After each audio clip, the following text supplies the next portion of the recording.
Esse não é um vídeo pra falar sobre coisas que eu aprendi e tá tudo perfeito, eu não me cobro mais, eu sou produtiva na medida certa. Não sou. Oi, seja muito bem-vindo ao canal. Primeiro vídeo que eu faço aqui, sentada conversando, porque os outros eram vlogs, né? Era mais rotina. Então, o primeiro vídeo que eu faço assim, se eu me passar muito nas ideias, vocês relevem. A gente vai se acostumando. Eu até botei aqui alguns tópicos para que eu não me esqueça do que eu quero falar e também não me perca falando coisas demais. Espera, não peguei o meu café.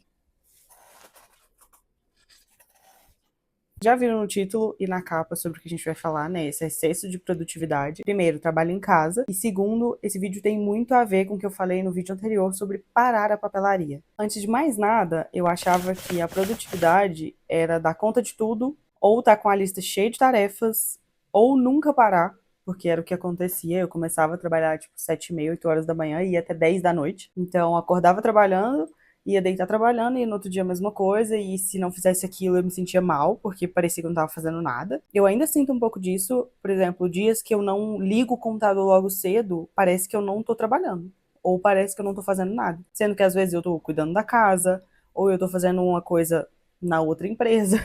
Não é só, mudei, não faço mais isso, não tenho mais uma produtividade tóxica. Tem um pouco sim. Tem um pouco de cobrança, tem um pouco de medo de parecer inútil. Porque a gente tem um pouco disso, né? Mas é basicamente esse o ponto. Produtividade não é fazer tudo todos os dias e nunca parar e nunca descansar, enfim. Antes eu confundia muito estar ocupada com estar avançando. Até o ponto em que eu parei a papelaria e eu percebi que eu passava muito tempo de produção, então eu passava muito tempo trabalhando mesmo, fazendo os pedidos, mas eu não tinha tempo para pensar. Literalmente, eu não tinha tempo para pensar e quando eu tinha tempo eu não queria, porque eu já estava muito cansada. Passava o dia inteiro na produção e às vezes atendendo um cliente, resolvendo alguma coisa, e eu não tinha tempo para pensar, então eu não desenvolvia novos produtos, eu não desenvolvia nada de rede social, então eu parei de postar conteúdo porque eu simplesmente não conseguia desenvolver nada. Começava hoje, terminava no fim do dia, amanhã começava de novo e seguia isso e nunca tinha um desenvolvimento realmente bom. Eu nunca tinha tempo para pensar em como eu ia melhorar os produtos, como eu ia melhorar o atendimento, como eu ia melhorar a empresa em si. Foi até o ponto de que aquilo não estava mais me fazendo bem, aquilo não estava mais fazendo bem para ninguém, na verdade, porque eu vivia estressada,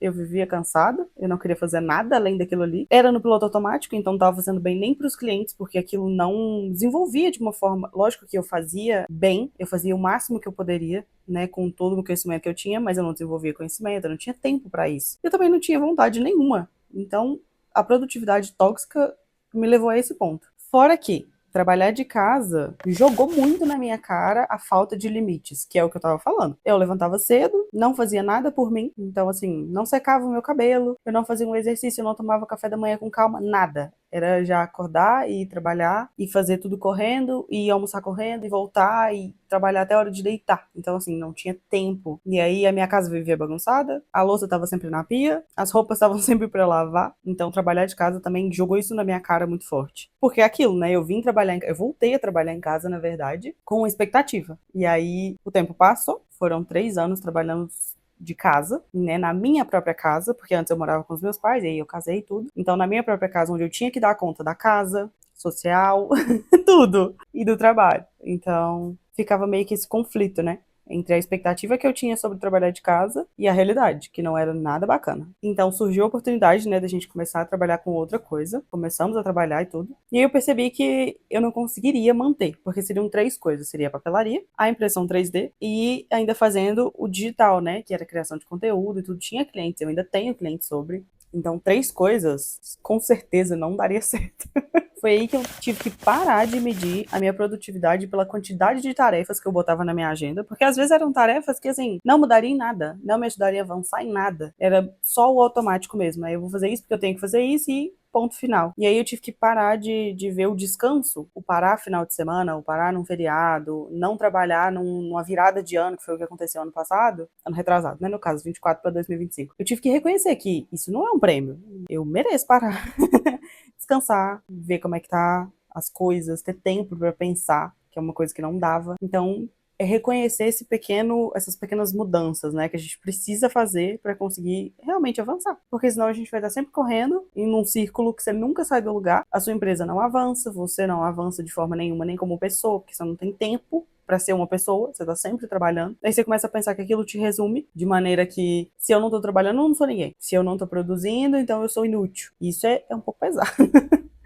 Mas é basicamente isso que passa pela nossa cabeça. Chega um momento em que você tá tão cansado mentalmente que nada avança. Isso é um fato. Mas eu não deixei de ser 100% essa pessoa ainda. Eu ainda me importo com o meu trabalho, eu ainda me cobro sobre as coisas, eu ainda tento ser uma dona de casa melhor, ser uma empresária melhor, dar conta de muitas coisas ainda, mas muito menos do que era há 6 meses atrás, que foi quando eu parei a papelaria em junho do ano passado. Era absurda a quantidade de coisas que passava na minha cabeça no sentido de parecer que eu tava sempre devendo algo. Então, se eu tava arrumando a casa, parecia que eu tava devendo no trabalho. Se eu tava trabalhando, parecia que eu tava devendo na casa. Enfim, aí tem casamento, que a gente também precisa estar presente, tem muitas coisas que precisam ser pensadas e vividas, né? Não dá só pra pensar também e ficar com essa sensação de que tá sempre devendo alguma coisa. Então eu tive que ir aprendendo que talvez a produtividade não é sobre fazer mais coisas, mas sim entender o que é possível fazer agora e se isso tá me levando pra onde eu quero ir. Não adianta nada eu ter uma agenda cheia de coisa pra fazer, eu tenho que fazer um monte de micro tarefas que não vão me tirar do lugar ou que não vão fazer tanta diferença só pra sentir que eu fiz alguma coisa. Também não ajuda em nada pensar sobre isso, se essa produtividade que eu tô exercendo, eu tô realmente sendo produtivo ou eu tô só me ocupando? Eu tô realmente fazendo coisas que são necessárias ou que vão me ajudar? Ou eu tô só fazendo coisas? É um ponto de reflexão que fica aí nesse vídeo, mas são coisas que eu tive que ir aprendendo ao longo do tempo, que descanso não é prêmio, né? O descanso não é uma coisa que eu posso negociar. Se eu não descansar no final de semana, por exemplo, na segunda eu vou continuar muito mais cansada do que eu tava antes. São coisas que a gente vai aprendendo. Quis compartilhar um pouco com vocês dessa experiência, porque eu quero falar mais aqui sobre negócios, sobre desenvolvimento pessoal, que também é uma coisa que eu tô buscando, porque tá totalmente ligado à produtividade e como isso reflete na minha vida. Te espero no próximo vídeo, possivelmente vai ser um vlog, porque a gente ama esse formato. Mas a gente vai ter mais vídeo por aqui nesse formato, sabe? Parada, conversando. Um beijo e até o próximo.